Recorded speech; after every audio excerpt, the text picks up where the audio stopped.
couldn't be happier, more excited, and it is a real exciting and fun night. And to be at the Apollo Theater, that's historic for us.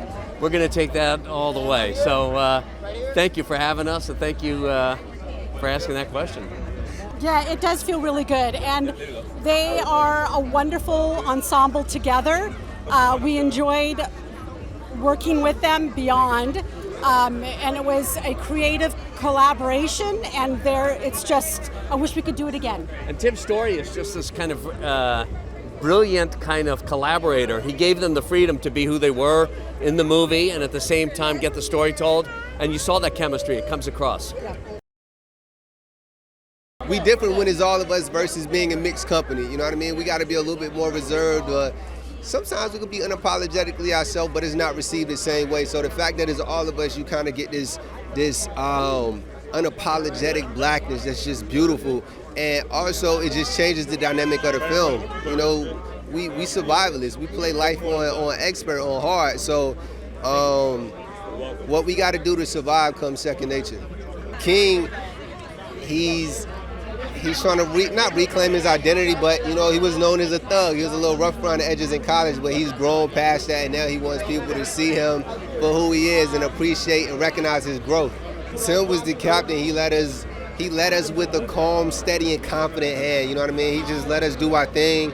If ever we have suggestions, he open to that. He knows what he wants. He's just calm, collect at all times. As far as we saw him, we gonna claim this one is ours. So hopefully we set the bar for it to be just a big weekend for films to come out and also just celebrate us.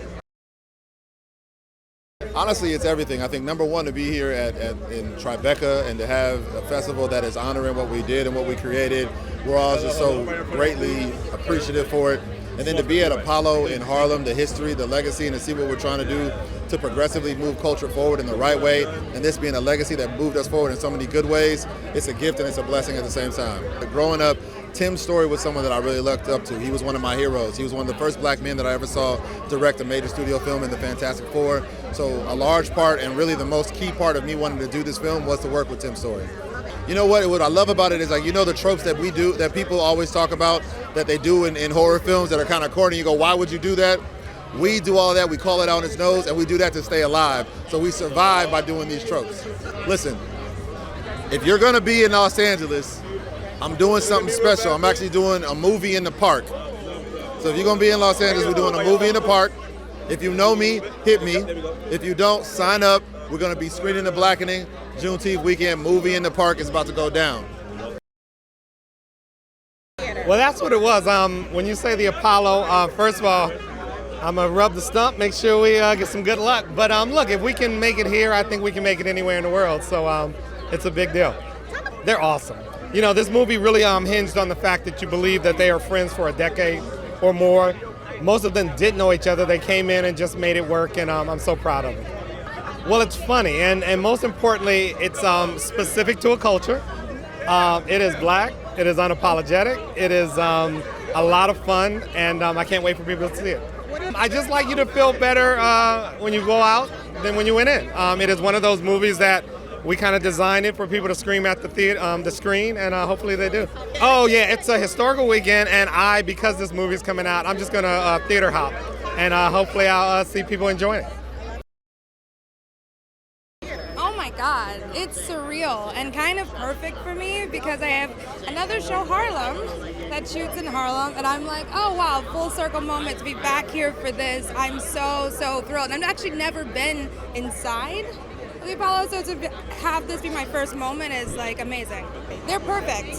Sometimes like a cast just comes together and it's magic. They love each other, so the chemistry is like real for them.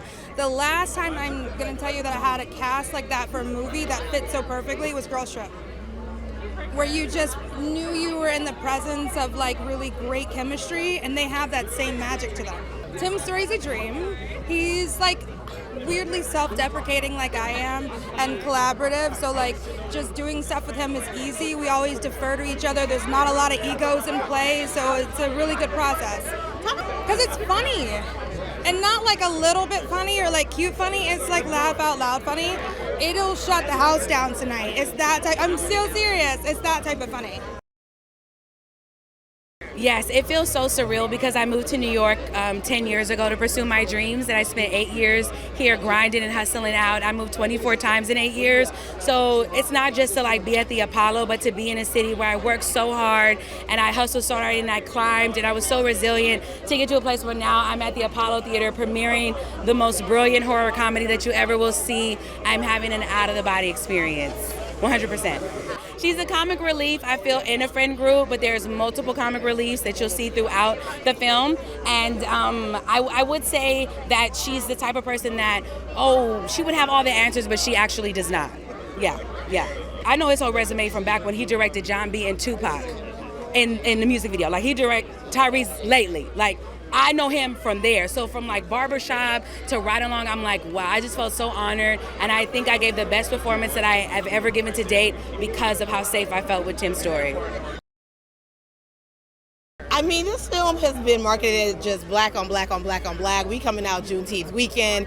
We're premiered at Tribeca, but in Harlem, okay, Harlem Renaissance and everybody, and at the world famous Apollo Theater. It don't get no blacker than this. I feel like I hope people know that we did this for the culture. Okay. So if you there's nothing else, there's no way else we can make this more black. Right? It's an all black cast, black director. It's gonna be fire.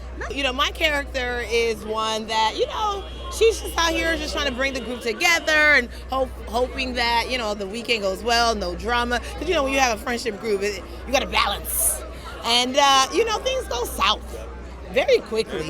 It's not what they imagined at all. The math wasn't mathing, and, you know, God bless everybody. I know this was such a fun cast, you know. There's so many comedians and folks who are just funny in this movie, and so it was all jokes all day, even when we're trying to be serious and when we're trying to have like a slasher moment. You know, me and Jay did a lot of our scenes together, so, you know, just that good energy. It's a fun time. It's the kind of movie that you should watch in a theater full of black people to get the full movie-going experience, because we're going to talk back to the screen. We're going to laugh. We're going to scream. We're going to be like, now why you do that? Oh my God. First of all, the Apollo is historic, but we know that this movie is going to do something historic in and of itself. So I feel like it's fitting. Like, we're celebrating black culture in one of the most iconic spaces that has celebrated black culture in the history. I'm just so excited.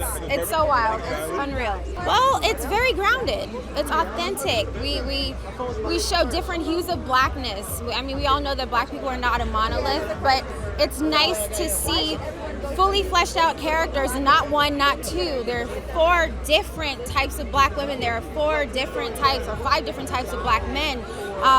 I feel like the world needs to see us in our fullness, and so often people see us through the lens of whiteness, and you don't get a chance to really see us in our full capacity and our full glory, and as amazing as we are and intricate as we are. Traditionally, we know what the trope is. If we see the lone black person, we know that they're going to be the first person to die. But it's nice. We push back on that. And the thought process is like, okay, so how are you going to figure out who dies if we're all black? And so it's interesting because when Dewayne was talking about like creating ways or a system to figure out like how they would quantify blackness in of course, a ludicrous situation such as that, we were like, God, it would be hilarious if you start to really say the things that people say in their group chat and say the things that they say behind closed doors on a huge screen in front of the whole world. Yeah, are you kidding me? I have like 4 different dates to watch this movie again. I've already seen it 3 times, and I feel like I missed so many jokes the first couple times, but I'm for sure gonna watch it again. It's a dream. It's a dream come true. We started this movie back in 21, and it's a little movie that could, you know. So I honestly can't believe it. I got my whole family here, and we're all excited, and it's real special. First of all, a tribute to Dewayne Perkins, you know, one of our cast members and writers. He and Tracy Oliver, you know, my client.